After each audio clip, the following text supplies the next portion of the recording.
오늘 첫 번째 이야기 주제는 대구시 도시계획 조례 개정안 심사를 앞두고 벌어진 대립 양상입니다. 대구시 상업지역 내 주거복합 건축물에 적용하던 용적률을 400%로 하한하는 냉정하게 말하면 상업지 내 우후죽순 생기는 주상복합 자체가 더 이상 크게 필요가 없다. 조례 개정을 앞두고 반발도. 상업지 내의 땅이나 아니면 재건축, 재개발 가능성이 높은 부동산을 가지고 있는 지주들의 경우에는 분명히 반발할 수밖에 없죠. 중구청장, 중구의장까지 나서서 조례 철회를 고층 주상복합 건물을 지어서라도 이게 사람이 들어와야 이 낙후 지역을 막을 수가 있는데 불량 노후주택 개발에 대한 희망을 처참히 짓밟는 행위 이렇게 규정하고 있고요. 중구를 중심으로 이 자치구의 반발이 심하지만 대구시 역시 물러날 생각이 전혀 없어 보입니다. 네, 상업지역 내 주거 건축물 용적률을 400%로 제한한다는 대구시 도시계획 조례 개정안 심사를 앞두고 찬반 대립이 날로 심해지고 있습니다. 대구시의회 심사 통과를 앞두고 있지만 지난 12일 열린 상임위원회에서 결국 안건 심사가 유보됐습니다. 자, 먼저 이 기자, 논란이 되고 있는 이 조례안 어떤 내용으로 개정이 되고 있습니까? 네, 대구시 상업지역 내 주거복합 건축물에 적용하던 용도 용적제를 폐지하고 주택 건물에 대한 용적률을 400%로 하한하는 내용입니다. 또 오피스텔 등 준주택의 용도 역시 기존의 비주거용에서 주거용으로 변경하는 것이 그 골자인데요. 용도 용적제는 주거복합 건축물을 지을 경우 그 건물 안에 있는 주거용도 시설 비율에 따라서 이 용적률을 다르게 적용하는 것을 말합니다. 대구 시내 주상복합 건물 안에는 오피스텔이 있잖아요. 이 오피스텔은 사실상 주거시설이나 다름없지만 여태까지 이 비주거용으로 분류됐기 때문에 주상복합 건물은 고층으로 이렇게 지을 수 있었던 겁니다. 네, 현재까지 상업지역에서는 주거시설의 연면적 비에 따라서 용적률을 600%에서 1,300%까지 적용받을 수 있었습니다. 이 대구시에 따르면요, 최근 3년간 상업지역 내 주상복합 건축물의 평균 용적률이 682%로 나왔습니다. 제3종 일반 주거지역의 상한 용적률인 250%의 2.6배에 달합니다. 용도는 사실상 주거 건물이지만 상업지에 있다는 이유로 주거지역 대비 평균 3배가량이 더 많은 용적률을 올린 셈입니다. 네, 배 기자, 상업지역 내에 단독으로 주거 시설을 지을 수는 없지만 오피스텔이나 아파트, 상가를 섞은 주거 복합 이런 시설물은 건축물은 고층으로 높게 지을 수 있었다. 이런 말인 것 같은데 대구시가 이 조례를 바꾸려고 하는 이유가 있을까요?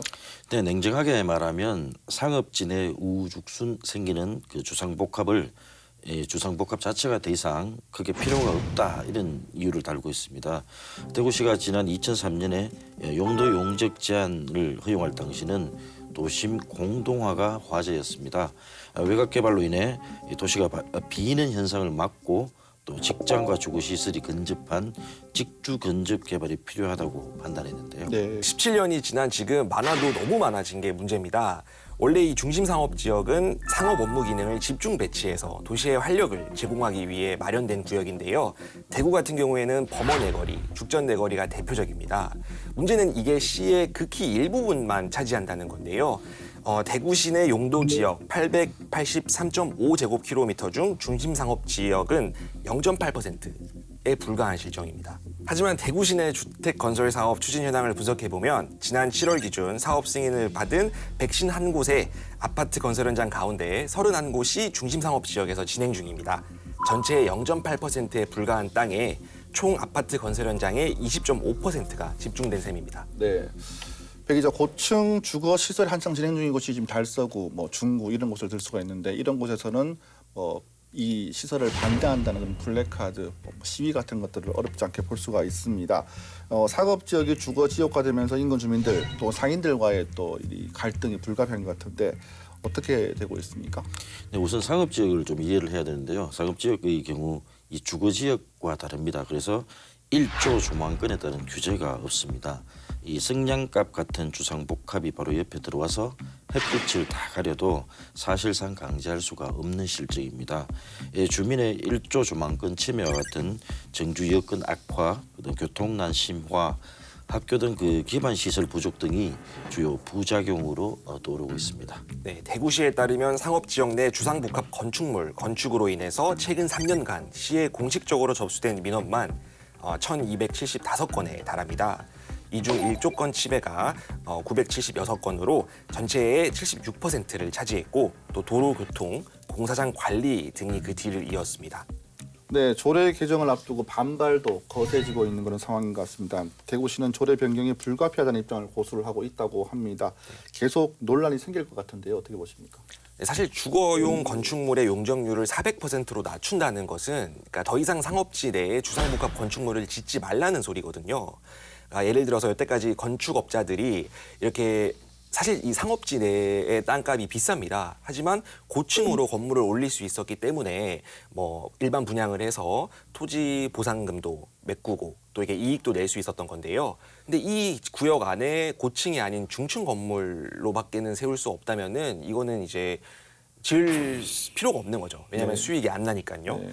그러다 보니까 아무래도 이 상업지 내의 땅이나 아니면 재건축, 재개발 가능성이 높은 부동산을 가지고 있는 지주들의 경우에는 분명히 반발할 수밖에 없는 상황인 겁니다. 네. 특히 이 상업지가 전체 용도 지역의 44% 정도를 차지하는 이 중구 지역 주민은 지난 8월 그 대구시가 해당 조례 개정안 입법 예고를 할 때부터 계속해서 반발해 왔는데요. 최근에는 그 중구청장, 그다음에 중구의장까지 나서서 조례 그 철회를 촉구하고 있습니다. 네, 이제 최근에 보면 대구역 그러니까 뭐 태평로나 그리고 또 북성로 인근 부지를 보면 주상 복합 건물이 지금 많이 신축이 되고 있는 상황입니다. 이번 조례 개정에 가장 큰 영향을 받을 지역이 아닌가 생각이 드는데 중구의 입장은 어떻습니까? 네, 아무래도 중구는 이제 코로나19로 지금 경기 침체가 심한데 막상 이제 도심에 있는 업무용 빌딩도 지금 들어오려고 하는 사람들이 없어서 공실이 나고 있는 상황에서 이 용적률마저 낮춰버리면은 이 중구의 이제 건설 경기나 이렇게 뭐 도심 공동화 현상 같은 것들이 일어날 수 있다. 또 경기가 많이 침체될 거다라고 우려를 하고 있습니다. 또 류규하 중구청장은 중구는 이제 고층 주상 복합 건물을 지어서라도 이게 사람이 들어와야 이 낙후 지역을 막을 수가 있는데 이 상황에서 400% 용적률 하한 같은 경우에는 이제 절대 중구는 수용할 수 없다라고 거듭 강조했었습니다. 네. 서구도 한번 살펴보면요. 이 서구는 재개발, 재건축 추진이 매우 활발한데 이 서구 주민도 조례 개정안에 반대하고 있습니다. 서구 내당 3인 멘션 비상대책위원회 의견을 보면요.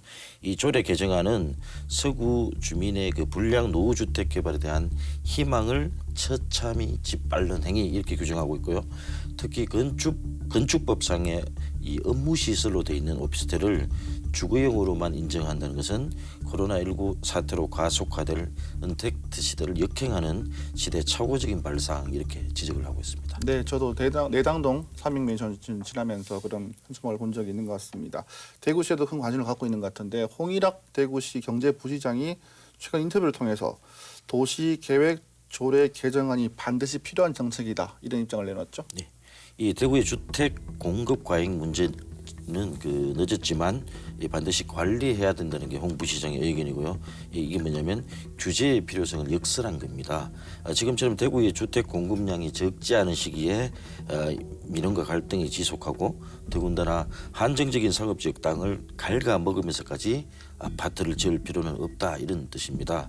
중구를 중심으로 이 자치구의 반발이 심하지만 대구시 역시 물러날 생각이 전혀 없어 보입니다. 지자체의 반발도 심하고 관련된 주민들의 반발도 심한 것 같습니다. 대구시 안건심사는 어떻게 진행이 되고 있습니까? 네, 원래 대구시의회 건설교통위원회는 지난 10월 12일 안건심사에서 조례 개정안을 다룰 계획이었습니다. 개정안이 통과되면 그 10월 16일 본회의에 상정돼서 가결을 붙일 거고요. 가결이 됐었더라면은 시행에 들어가야 되는데 이게 지금 12일 안건심사에서 유보가 결정이 나서 조금 약간 붕 뜬 상황인데요. 앞서 대구시가 지난 8월부터 9월까지 개정안 입법 예고와 함께 또 시민 의견을 접수한 결과 180여 건 중에 찬성 의견은 한 자릿수에 그쳤고 대부분이 반대 의견이었습니다. 주민 반발이 이렇게 거세지니까 대구시 의회는 조례안 심사를 아까 말씀드린 것처럼 유보를 했는데요. 그렇지만 대구시는 조례 개정안 변경은 불가하다는 입장을 고수하고 있어서 이 절충안을 찾기 어려울 전망입니다. 저 역시도 장상수 대구시 의장에게 직접 문의도 해봤었는데요. 이 개정안 자체를 100% 반대하는 건 아닌 것 같고 이미 예고가 되어 있었다면 유예 기간을 좀 더 주자 이런 게 이제 주 내용이었는데요. 시민들의 그 반론 제기가 많고 민원이 많이 있어서 심도 있는 검토가 더 필요하다고 본다면서 이 개정안 수정에 그 시간적 여유도 없는 만큼 대안을 두고 다방면으로 의견을 들어보자는 취지에서 이번 조례안 심사 유보 결정을 내렸다고 설명했습니다. 네, 말씀을 들어보니까 상업지 내에 주상 복합 건축물 건설은 찬반이 나는 문제고 또 찬성과 반대 쪽에서 주장하는 이유 모두 나름의 입장과 논리가 있는 것 같습니다. 시민분들도 무엇이 미래 대구에 더 도움이 되는 것일지 냉정하게 따져볼 필요가 있겠습니다.